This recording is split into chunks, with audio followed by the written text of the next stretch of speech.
Saudara-saudari yang terkasih, kita jumpa lagi dalam Pelita Hati hari ini, Minggu tanggal 31 Maret 2019, hari Minggu Lettre. Bersama saya Romo Thomas Suratno SCY dari Paroki Cilandak, Jakarta Selatan, mendengar dan merenungkan Sabda Tuhan, yakni firman Tuhan yang tersurat di dalam Injil Lukas, bab atau pasal 15, ayat 1 sampai dengan 3, dan ayat 11 sampai dengan 32. Para pemungut cukai dan orang-orang berdosa biasanya datang kepada Yesus untuk mendengarkan Dia. Maka bersungut-sungutlah orang-orang Farisi dan ahli-ahli Taurat, katanya, Ia menerima orang-orang berdosa dan makan bersama-sama dengan mereka. Lalu Ia mengatakan perumpamaan ini kepada mereka. Ada seorang mempunyai 2 anak laki-laki. Kata yang bungsu kepada ayahnya, "Bapa, berikanlah kepadaku bagian harta milik kita yang menjadi hakku." Lalu ayahnya membagi-bagikan harta kekayaan itu di antara mereka. Beberapa hari kemudian anak bungsu itu menjual seluruh bagiannya itu, lalu pergi ke negeri yang jauh. Di sana ia memboroskan harta miliknya itu dengan hidup berfoya-foya. Setelah dihabiskannya semuanya, timbullah bencana kelaparan di dalam negeri itu, dan ia pun mulai melarat. Lalu ia pergi dan bekerja pada seorang majikan di negeri itu. Lalu ia ingin mengisi perutnya dengan ampas yang menjadi makanan babi itu, tetapi tidak seorang pun yang memberikannya kepadanya.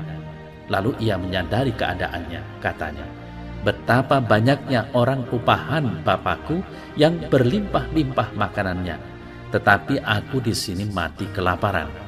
Aku akan bangkit dan pergi kepada Bapakku dan berkata kepadanya, Bapa, aku telah berdosa terhadap sorga dan terhadap Bapa. Aku tidak layak lagi disebutkan anak Bapa. Jadikanlah aku sebagai salah seorang upahan Bapa." Maka bangkitlah ia dan pergi kepada bapaknya. Ketika ia masih jauh, ayahnya telah melihatnya. Lalu tergeraklah hatinya oleh belas kasihan. Ayahnya itu berlari mendapatkan dia, lalu merangkul dan mencium dia. Kata anak itu kepadanya, "Bapa, aku telah berdosa terhadap sorga dan terhadap Bapa. Aku tidak layak lagi disebutkan anak Bapa." Tetapi ayah itu berkata kepada hamba-hambanya, "Lekaslah bawa kemari jubah yang terbaik, pakaikanlah itu kepadanya, dan kenakanlah cincin pada jarinya dan sepatu pada kakinya. Dan ambillah anak lembu tambun itu, sembelihlah dia, dan marilah kita makan dan bersukacita. Sebab anakku ini telah mati dan menjadi hidup kembali. Ia telah hilang dan didapat kembali." Maka mulailah mereka bersukaria.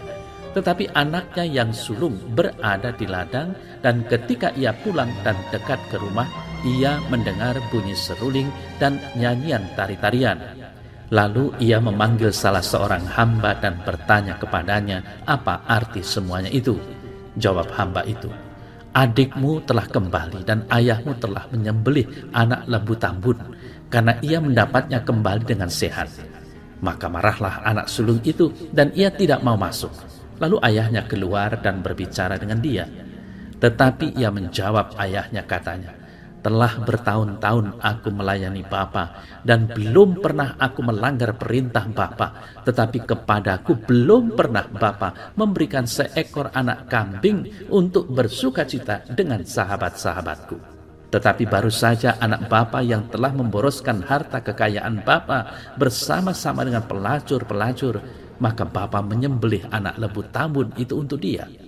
Kata ayahnya kepadanya, "Anakku, engkau selalu bersama-sama dengan aku, dan segala kepunyaanku adalah kepunyaanmu. Kita patut bersukacita dan bergembira, karena adikmu telah mati dan menjadi hidup kembali. Ia telah hilang dan didapat kembali." Saudara-saudari yang terkasih, meskipun manusia kerap kali berdosa, Allah tetap mau mengampuni kembali setiap kali ia bertobat. Pengampunan Allah ini terus berlangsung di sepanjang hidup manusia dan di sepanjang sejarah manusia.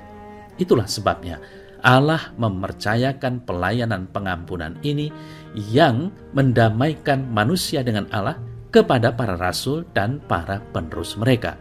Maka dari itu saudara terkasih, mari kita datang berlutut di hadapan Allah yang Maha Rahim untuk memohon ampun atas segala salah dan dosa kita.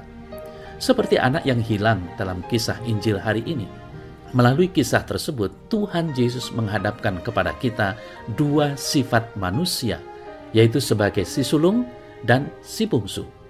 Anak yang sulung cenderung merasa sudah benar dan tidak merasa membutuhkan pertobatan. Sedangkan anak yang bungsu adalah sebaliknya. Bukan kebetulan bahwa Tuhan Yesus mengisahkan perumpamaan ini kepada orang-orang Farisi dan ahli-ahli Taurat yang bersungut-sungut karena ia menerima para pemungut cukai dan orang-orang berdosa. Jadi, walaupun kita sering mengingat perikopa ini sebagai kisah pertobatan si bungsu yang telah menyanyiakan warisan dari bapaknya, namun sesungguhnya kisah ini juga bermaksud menegur orang-orang yang mempunyai sifat seperti si sulung yang menggambarkan para ahli Taurat dan orang-orang Farisi yang merasa sudah menjadi orang benar. Saudara-saudara terkasih, di minggu ini, Minggu Letore, mari kita memeriksa batin kita. Apakah kita lebih mirip si bungsu atau si sulung? Apapun keadaan kita, gereja mengajak dalam minggu ini untuk mensyukuri kebaikan dan kerahiman Allah. Ya Bapa, ampunilah aku orang berdosa, dan terimalah syukurku karena Engkau tetap mengakui aku sebagai anak-anak-Mu. Amin.